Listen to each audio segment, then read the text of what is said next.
ni kenshi abantu bisanga baguye mu byaha batabigambiriye. Rimwe na rimwe ugasanga bari kurwana n'umutima bakicuza ibyo bakoze n'impamvu babikoze. Hari n'igihe umuntu yihana ariko akisanga icyo yihanye ejo yagisubiyemo, bikaba inshuro imwe, bikaba inshuro ebyiri, bikaba inshuro eshatu. Ugasanga ahora arwana n'umutima, agahora yicira urubanza, akibaza impamvu ibyo bintu abirimo ariko ntabone igisubizo. Uyu munsi Apoka TV twaje kugira ngo tuganire cyangwa se tubagezeho intambwe 7 ushobora gutera kugira ngo ureke icyaha burundu. Njyewe nitwa Ibaho Pacifique. Icyo usabwa ni gukora subscribe. Tubahaye ikaze. Tugiye kurebera hamwe intambwe 7 z'ingenzi zagufasha kureka ibyaha. Intambwe ya mbere, menya ko ari icyaha kandi wicuze by'ukuri.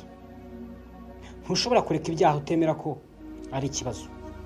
Emera imbere y'Imana ko ibyo wakoze ari ibyaha, ubusaba imbabazi n'umutima wicujije. Imana ishaka ko abantu bicisha bugufi bagasaba imbabazi, kandi nayo yiteguye kubabarira. Yohana wa mbere igice cya mbere ku murongo wa 9. Nanone tubona indi ntambwe ya kabiri, yegurira Yesu mu buryo bwuzuye. Reka kwishingikiriza ku mbaraga zawe, iyambaze Yesu aguha imbaraga zo kuva mu byaha. Ahangaha hari ikintu ukwiye kwitaho.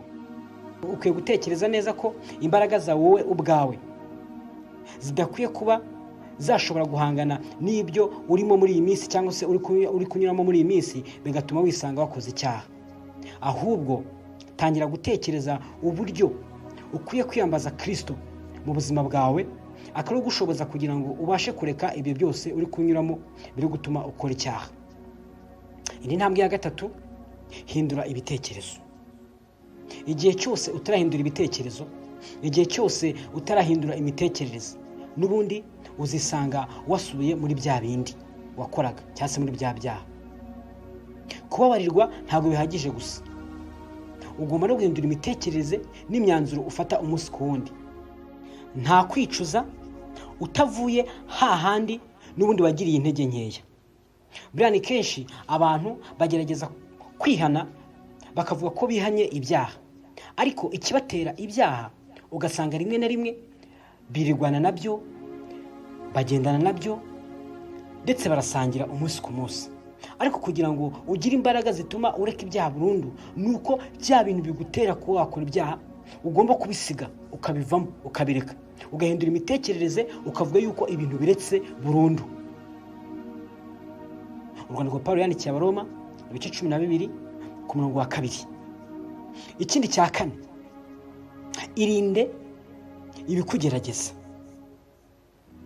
Hari ibintu, abantu, ahantu cyangwa imyidagaduro ishobora kongera gutuma ugaruka mu byaha. Ibyo bintu bihunge, ubihungire kure nk'uko Yosefu yahunze umugore wa Potifari. Ntabwo wambwira yuko ushaka kwihana icyaha, nyamara hari ibintu bituma ugwa mu cyaha ukirimo. Hari ibintu bituma ugwa mu cyaha n'ubundi kigenderamo. Biragusaba kugira ngo ibyo bintu ubihunge, ugende ubyitaze, ujye hirya yabyo. Ubundi icyo gihe bizaguhereza imbaraga zo kuba wava muri bya bintu nyine bikugerageza, bikaba byatuma ugwa mu cyaha. Indi ntambwe ya 5, gira igihe n'ijambo ry'Imana buri munsi. Buriya ikintu kiba kigoranye cyane ni uko ijambo ry'Imana riba ari rikeya muri twebwe. Ijambo ry'Imana ryuzuza umutima wawe, ukarwanya ibitekerezo. Ijambo ry'Imana ngo ijambo ryawe naribikiye mu mutima wanjye kugira ngo ntagucumuraho. Zaburi 19 ku murongo wa 11. Icyo bivuze ni iki? Icyo bivuze ni uko ijambo ry'Imana tugomba kuribika muri twebwe mu mitima yacu, tukamenya icyo rivuze kandi tukanaritinya. Kuko iyo wakiye ijambo ry'Imana ukaritinya, biragoye ko wakora icyaha cyangwa se wajya mu cyaha kandi ijambo rigwiriye muri wowe. Icya 6, senga ubudacogora. Impamvu abantu twisanga mu cyaha cyangwa se twisanga twihanye ibyaha tukongera tukabisubiramo, nuko amasengesho yacu ari makeya. Nusenga ugafata umwanya ukabihereza umwanya, bizaguha imbaraga zo kumva muri wowe ufite ubwisanzure no kumva wanze icyaha urunuka. Isengesho ni isoko y'imbaraga. Gerageza usenge uburyo buhoraho, usaba imbaraga zo kwihangana no gutsinda ibyaha. Matayo 26:41. Indi ntambwe ya 7, shaka inshuti zikugira inama nzima. Ntukabane n'abagushyira mu mwijima, ahubwo shaka abantu muhura mugasengana kandi mukanaganira ibyubaka.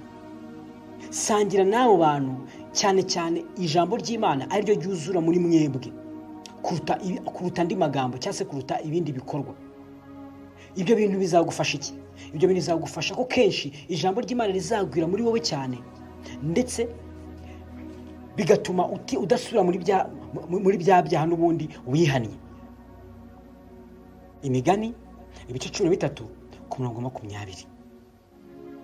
Reka mbabwire, kureka icyaha si urugendo rw'umunsi umwe, ni urugamba rwa buri munsi rukeneye ukwicisha bugufi, Umwuka Wera no kwigomwa. Ariko birashoboka. Imana ifite ubushobozi bwo kukuvana aho wacitse intege.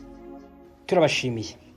Nukurikiza izi nama zose tuguhaye, nta kabuza uzabasha guhangana n'ibyaha, ntabwo uzongera kujya wicuza impamvu usubira mu byaha kandi wabyihanye. Iyi ni Apoka TV, tubagezaho ibiganiro bigiye bitandukanye. Kora subscribe na share, utange na comment kugira ngo uzabone ibiganiro byacu bikurikira. Imana ibarinde.